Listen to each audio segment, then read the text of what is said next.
Niining panahon nga ang putling ebanghelyo gihagis sa mga hiwi nga pagtulunan.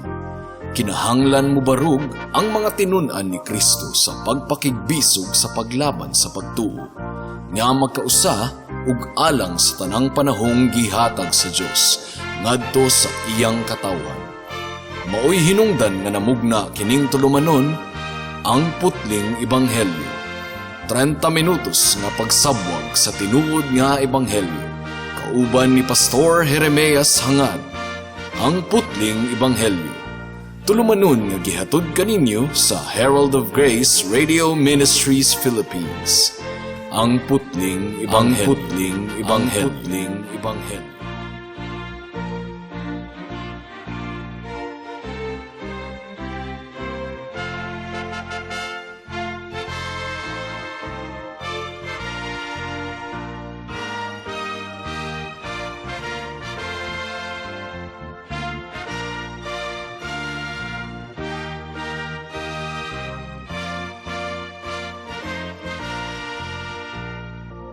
Mayong hapon Mabinay, mayong hapon Negros Oriental, Negros Occidental, Guimaras, Dumaguete City, Malabuyok ug uban pang mga munisipalidad sa Cebu Province ug kutob sa tanang gidala sa Ginoo sa pagpaminaw niining atong programa nga giuluhan og ang putling ebanghelyo.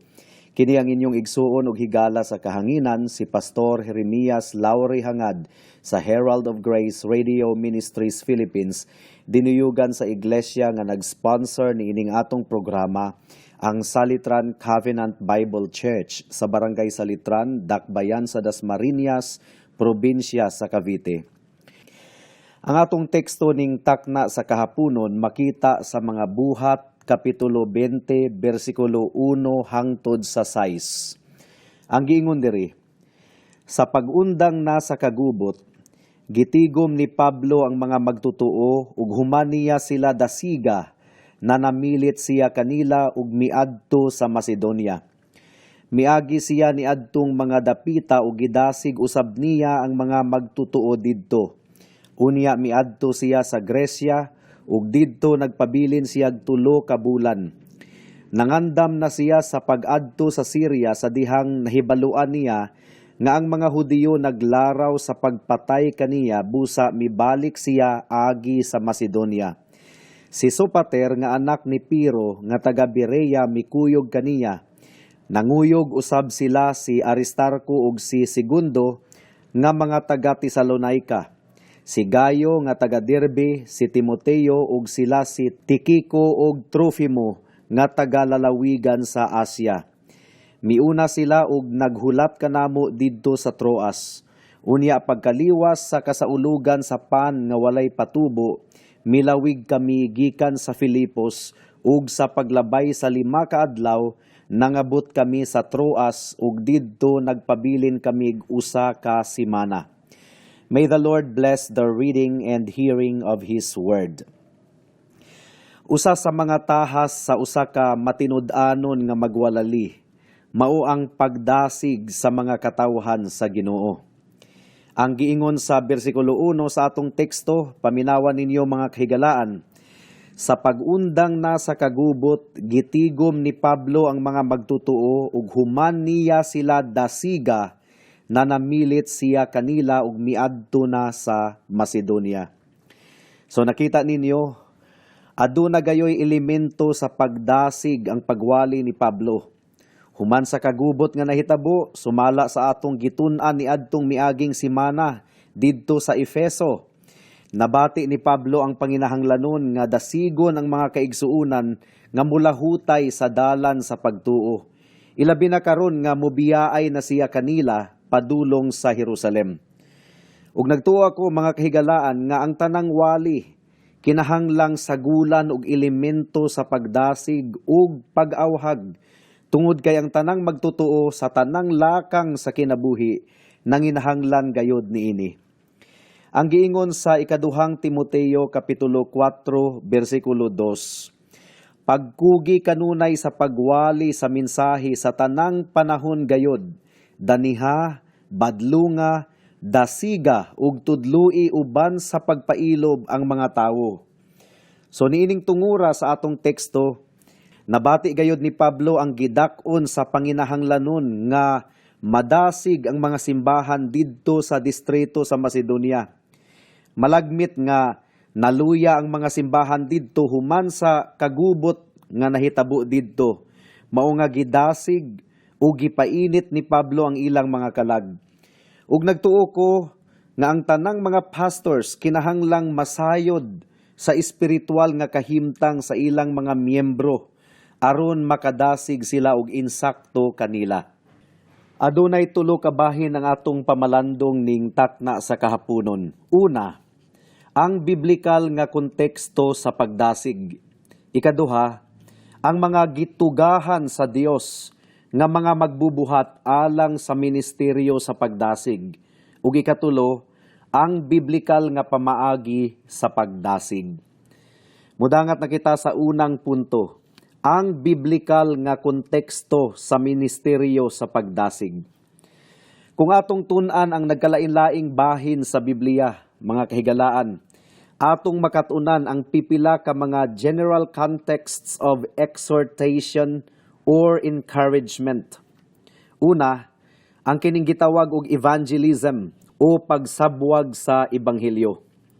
Kung atong basahon ang mga buhat kapitulo 2, human mapakita ni Pedro sa mga Israelita ang dako kaayo nilang sala sa ilang pagpapatay kang Jesus, pinaagi sa pagtugyan nila kaniya ngadto sa mga makasasala nga maoy milansang kaniya sa krus sa bersikulo 23, ug human sa pagpakita niya kanila nga ang Kristo nga ilang gipatay mao di ay ang gihimo sa Dios nga Ginoo ug Mesiyas.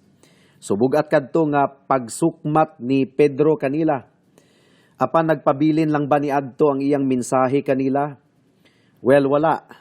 Iyang gidasig ang matag Hudiyo nga pwede pa silang makaikyas gikan sa paghukom sa Dios kung sila maghinulsol. Tungod kay si Kristo nga ilang gilansang didto sa krus, mupasaylo gayod kanila kung sila maghinulsol sa ilang sala ug mudangop kaniya. Paminawan ninyo ang buhat kapitulo 2 bersikulo 40. Ang giingon dire, naghatag si Pedro og daghan pang pagpamatuod kanila ug miagda nga nag-ingon, luwasan ninyo ang inyong kaugalingon sa silot nga ipahamtang niining daotang katawhan. Mao nga human sila kahatagi og pagdasig ni Pedro.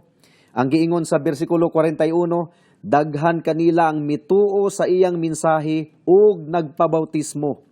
Mga 3,000 katawo ang nahidugang sa pundok sa mga magtutuo ni adtong adlaw.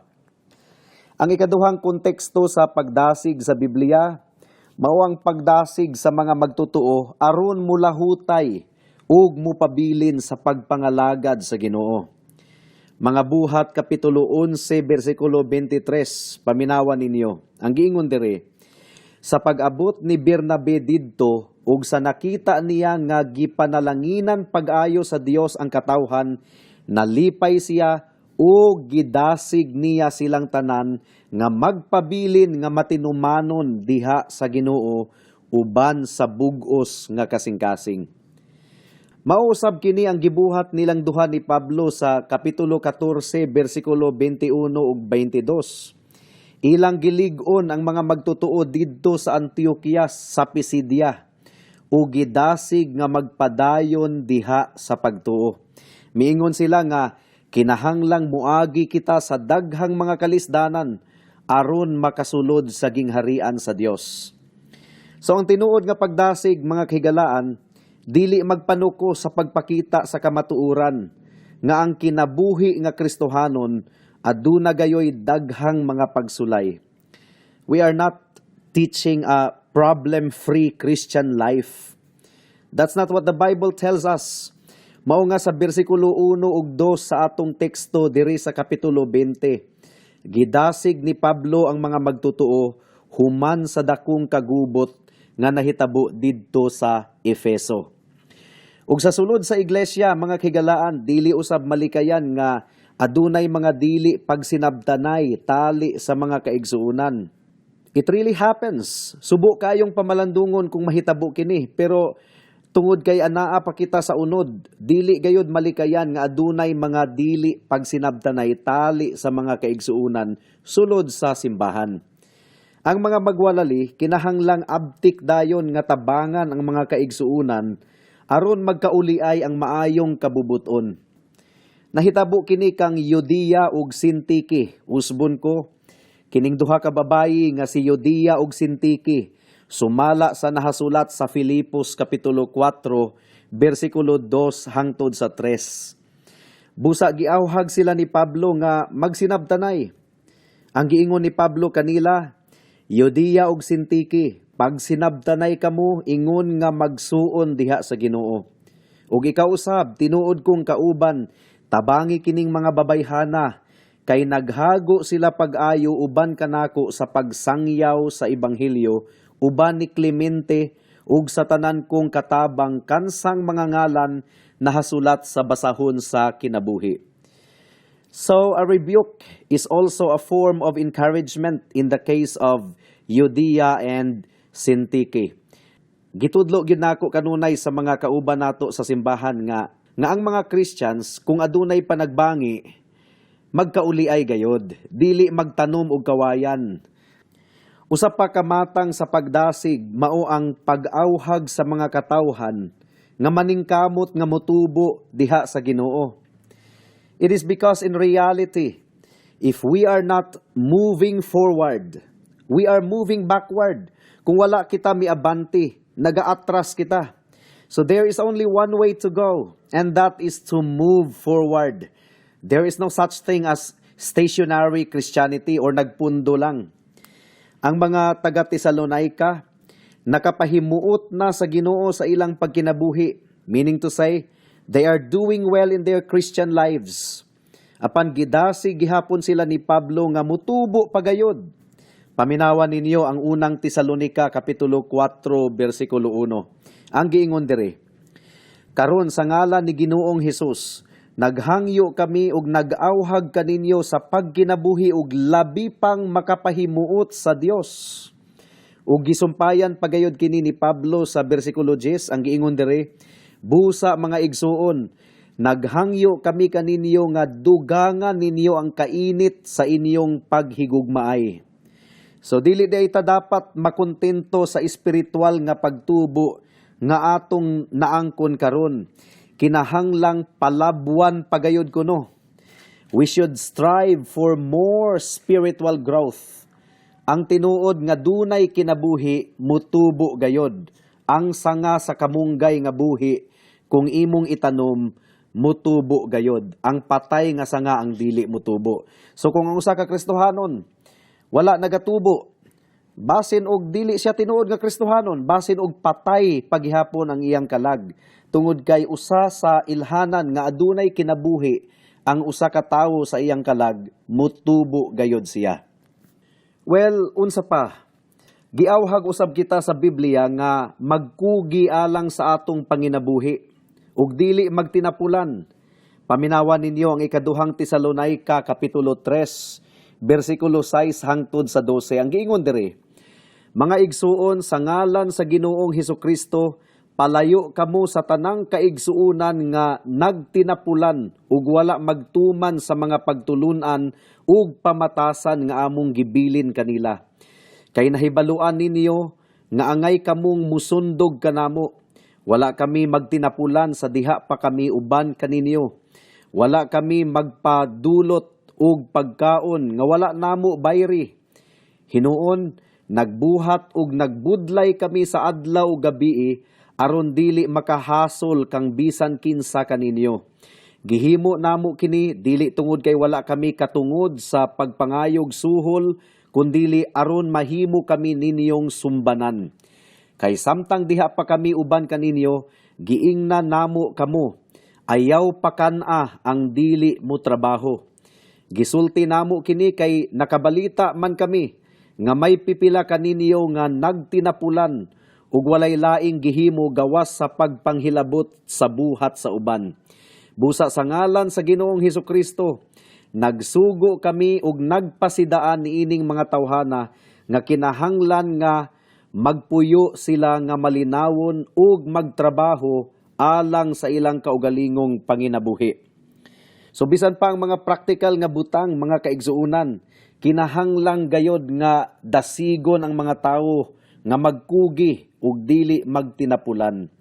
Ug daghan pang mga susama niini nga mga pagdasig ug pag-awhag sa Biblia nga kinahanglang matinud-anon nga imantala sa mga pastors ug magwalali. Mudangat na kita sa ikaduhang punto.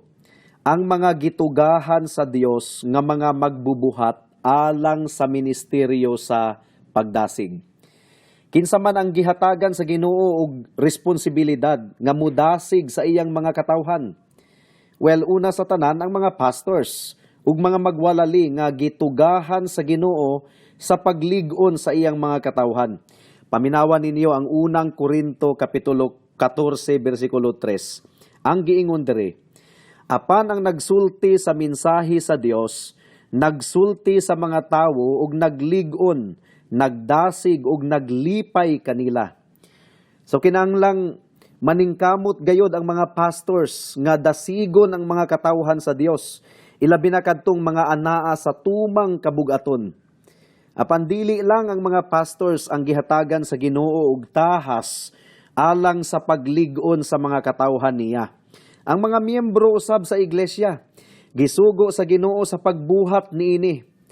Paminawan ninyo ang unang Tesalonica kapitulo 5 bersikulo 11 ug 14. Ang giingon diri, tungod niini pagdinasigay ug pagtinabangay kamo sama sa inyong gihimo karon. O di ba?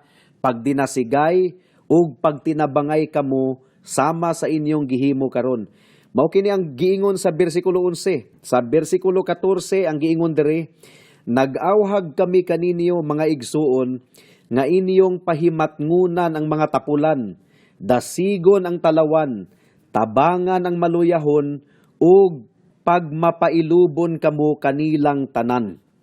So ang mga kaigsuunan, apil di ay usab sa mga adunay tulubagon sa buluhaton sa pagdasig ug dili lang ang mga pastors. Mudangat na kita sa ikatulong punto, ang biblikal nga pamaagi sa pagdasig. Unsaon man nato sa pagdasig ang mga katawhan sa Dios? Ang Biblia nagtudlo kanato nga buhato nato kini una sa tanan diha sa pagkamatarong. Atong basahon ang unang Tesalonica kapitulo 2 bersikulo 3 hangtod sa 5. Ang giingon diri, dili sayop ang among giwali, dili usab dautan ang among tuyo ug wala kami maglimbong kang bisan kinsa.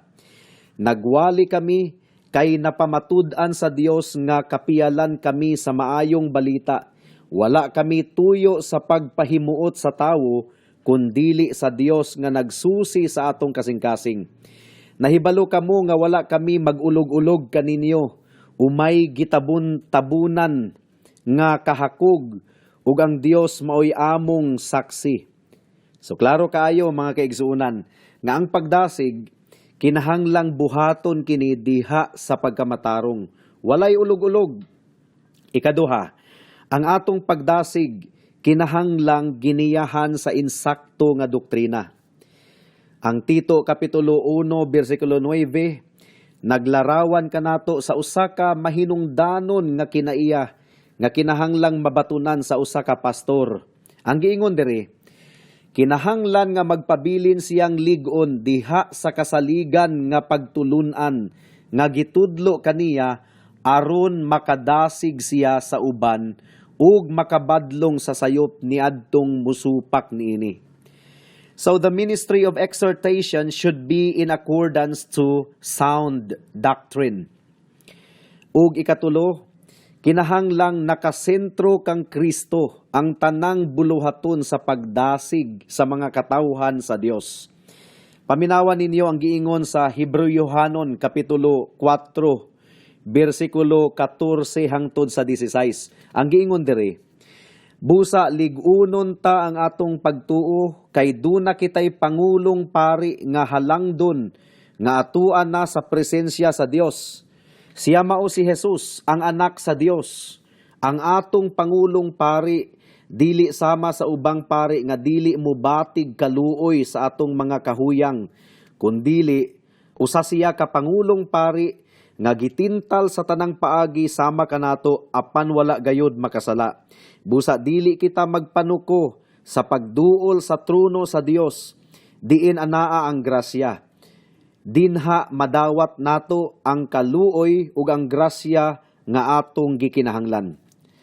So if the ministry of exhortation and counseling is focused on Christ, it can never go wrong, mga kahigalaan. Mudangat na kita sa mga aplikasyon. Alang sa mga magtutuo, paminawan ninyo og utro ang bersikulo 3 sa atong teksto sa Buhat Kapitulo 20. Ang giingon diri, unya miadto siya sa Gresya ug didto nagpabilin siya 3 ka bulan. Nangandam na siya sa pag-adto sa Syria sa dihang nahibaluan niya nga ang mga Hudiyo naglaraw sa pagpatay kaniya. Busa mibalik siya agi sa Macedonia.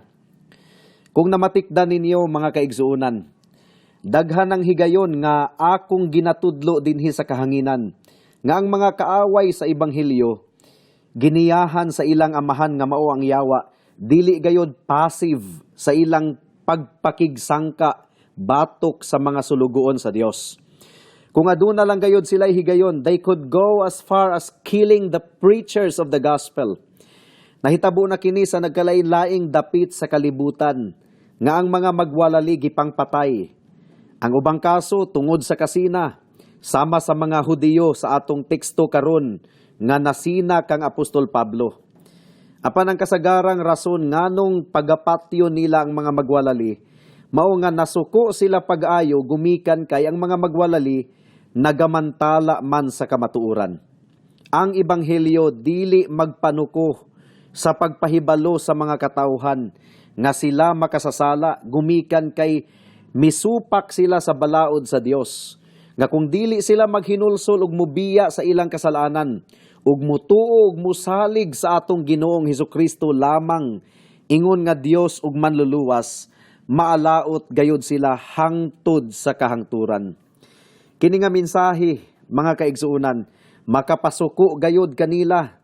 Mao nga susama sa gibuhat ni Herodias sa pagpapatay kang Juan Bautista, gumikan kay gikundinar man ni Juan ang iyang imoralidad, pagpangabit.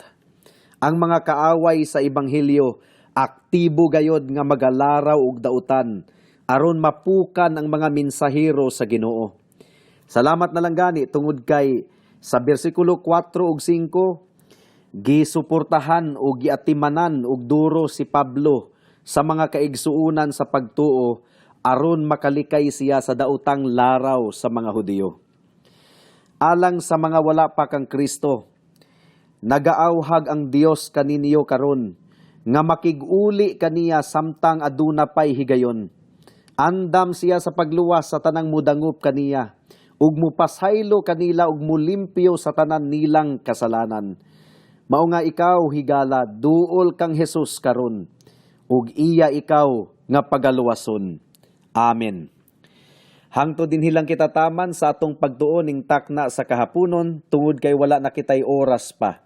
Sa makausap pa, giimbitar ko kamo sa pagpaminaw ning atong programa ang Putling Ebanghelyo matag Miyerkules alas 6 hangtod sa alas 6:30 sa hapon dinhi sa Power 102.1 RFM.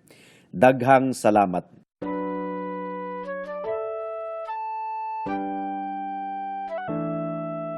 Noon ay bulag ako sa daan ng kaligtasan. Tulad ng marami, nakatuon ako sa sarili. Mabait naman at matulungin at walang kapwang inabuso. Kung kaya't ang tiwala ko, malamang ligtas ako.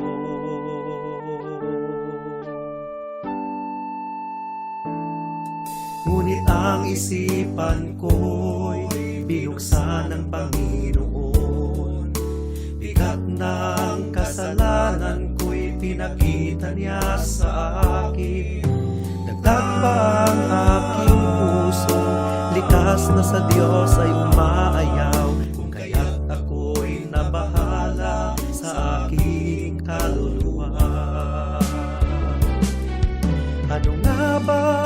kamatayan, ng katubusan at kaligtasan ng isang katulad kong makasalanan.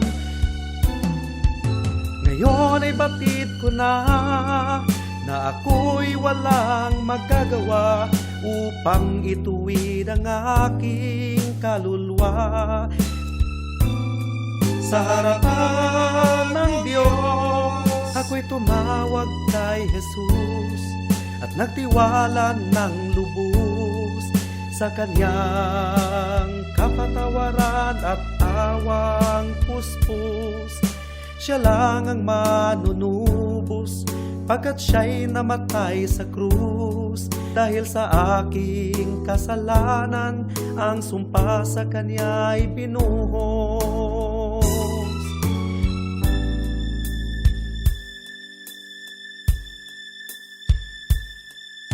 Ngayon ay tiyak ko na ang aking kaligtasan, aking nararanasan, tunay na kapayapaan. Ang puso ko'y binago niya, ang buhay ko'y inayos niya. Purihin si Jesus sa dakilang biyaya niya. Ang puso ko'y binago niya, ang buhay ko'y inayos niya. Purihin si Jesus sa dakilang biyaya niya. Juan Kapitulo 15. Ako ang matuod nga punuan sa paras, ug ang akong amahan mao ang tig-atiman. Putlo niya ang tanan kong sanga nga dili mamunga, ug pulungan niya ang tanang sanga nga mamunga, aron kini mahinlo ug mamungag daghan. Nahinlo na kamo pinaagi sa mga pulong nga akong gisulti kaninyo. Pabilin kamo kanako, ug ako magpabilin kaninyo. Dili kamo makabunga, gawas kun magpabilin kamo kanako. Sama nga ang usa ka sanga dili makabunga, gawas kun magpabilin kini sa punuan. Ako ang punuan sa paras, ug kamo ang mga sanga. Ang magpabilin kanako ug ako diha kaniya, mamungag daghan. Kay kun wala ako, wala kamoy mahimo.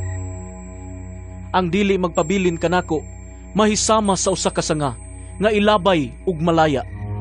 Pamuniton kini ug itambog sa kalayo aron masunog. Kung magpabilin kamo kanako ug ang akong mga pulong magpabilin kaninyo, makapangayo kamog bisan unsa ug madawat ninyo kini. Sa inyong pagpamungag daghan, kapasidunggan ang akong amahan, ug sa ingon niini, kamo mahimong akong mga tinun-an. Nahigugma ako kaninyo, ingon nga ang amahan nahigugma kanako. Pabilin kamo sa akong gugma. Kung tumano ninyo ang akong mga sugo, magpabilin kamo sa akong gugma, sama nga ako nagtuman sa mga sugo sa akong amahan ug nagpabilin sa iyang gugma. Gisultihan ko kamo niini aron mabatunan ninyo ang akong kalipay ug mahingpit ang inyong kalipay. Kini mao ang akong sugo. Paghigugmaay kamo, sama nga ako nahigugma kaninyo.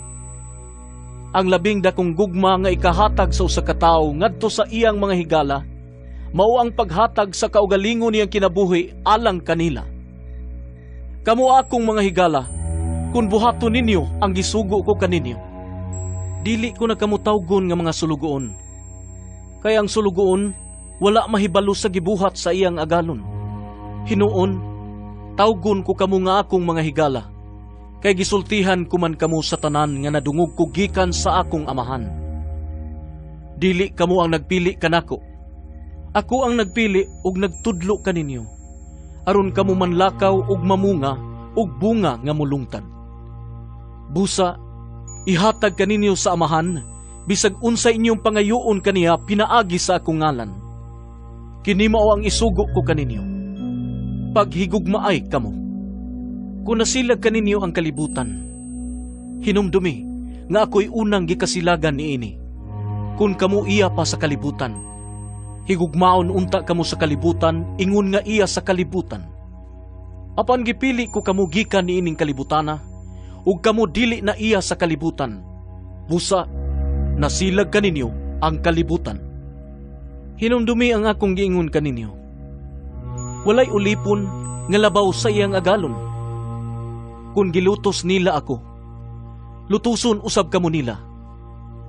Kung tumanon nila ang akong gisulti, tumanon usab nila ang inyong isulti. Apan kining tanan buhaton nila kaninyo, tungod kanako, kay wala man sila makaila kaniya nga nagpadala kanako. Alang sa dugang nga mga pangutana, mahimong mo text kang Pastor Jeremias hangad sa 0935 744 3030.